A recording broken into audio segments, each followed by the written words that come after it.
e vamos a mais um dos resumos de história, falando agora da Europa medieval, da cultura e da religião do período medieval. O triunfo do cristianismo na fase final do Império Romano do Ocidente foi a base da religiosidade que marcou a Idade Média. Os membros do clero defendiam valores de subordinação à Igreja e aos senhores feudais. A Igreja Católica se tornou, pouco a pouco, a maior proprietária de terras na Europa medieval, estabelecendo fortes vínculos com a estrutura feudal. No mundo em que uma minoria era alfabetizada, igrejas, mosteiros e abadias se converteram nos principais centros de cultura letrada, abrigando escolas e bibliotecas.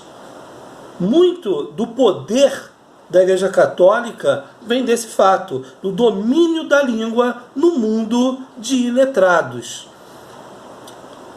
Nesses centros de cultura, os textos da cultura greco-romana foram preservados e restaurados em mosteiros pelos chamados monges copistas.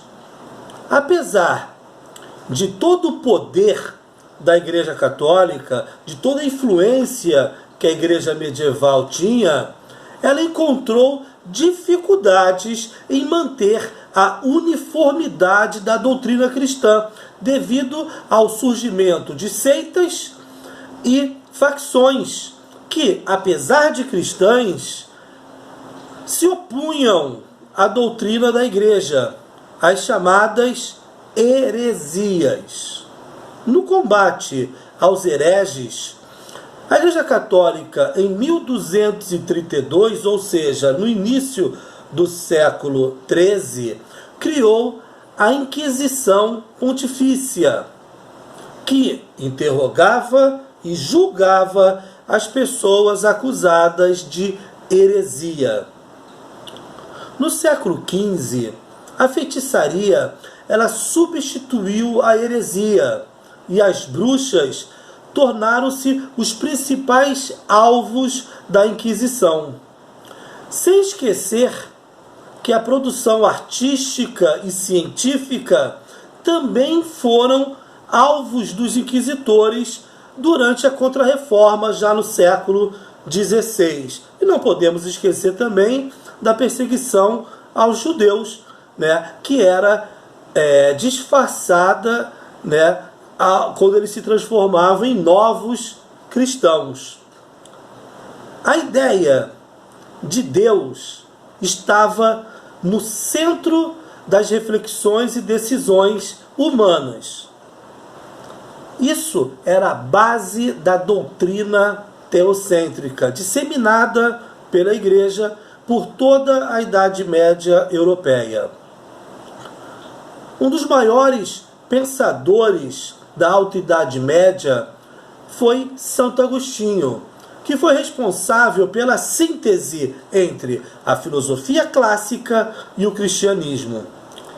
O pensamento agostiniano, influenciado por Platão, buscava conhecer a essência humana, preocupado com o modo de alcançar a salvação da alma, que se daria somente através da fé silenciosa em Deus e na obediência ao clero.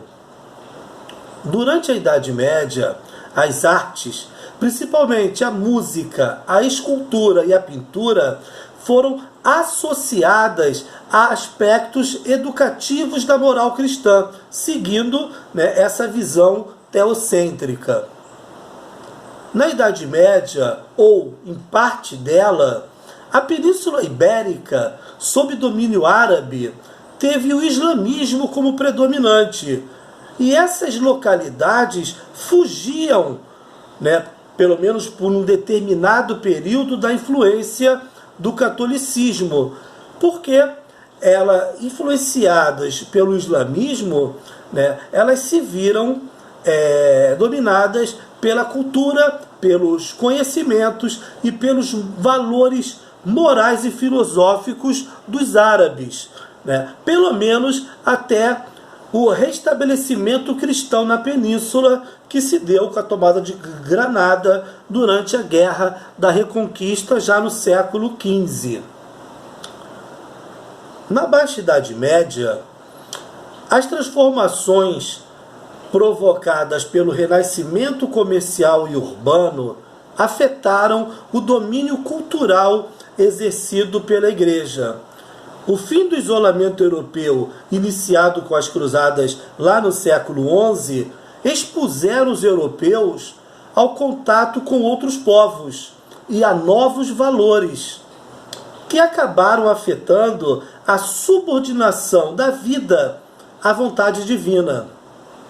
No processo de expansão urbano e comercial, destacam-se o surgimento das universidades, que se tornaram importantes centros de ensino, ampliando, né, os campos de estudo em relação às escolas eclesiásticas e às catedrais, que eram muito focadas exclusivamente na questão religiosa. O pensamento filosófico da Baixa Idade Média era ainda dominado pela religião, mas a teologia agostiniana foi aos poucos sendo substituída pela filosofia escolástica ou tomista. A escolástica tem suas ideias baseadas no pensamento de São Tomás de Aquino, que era inspirado pelas ideias de Aristóteles.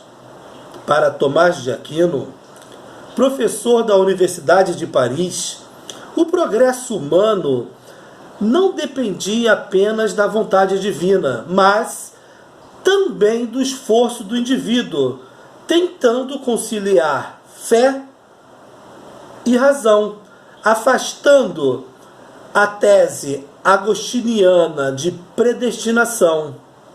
O papel do clero, segundo o pensamento da escolástica, seria o de indicar o caminho correto de salvação através de boas obras, através do livre-arbítrio, das suas próprias escolhas.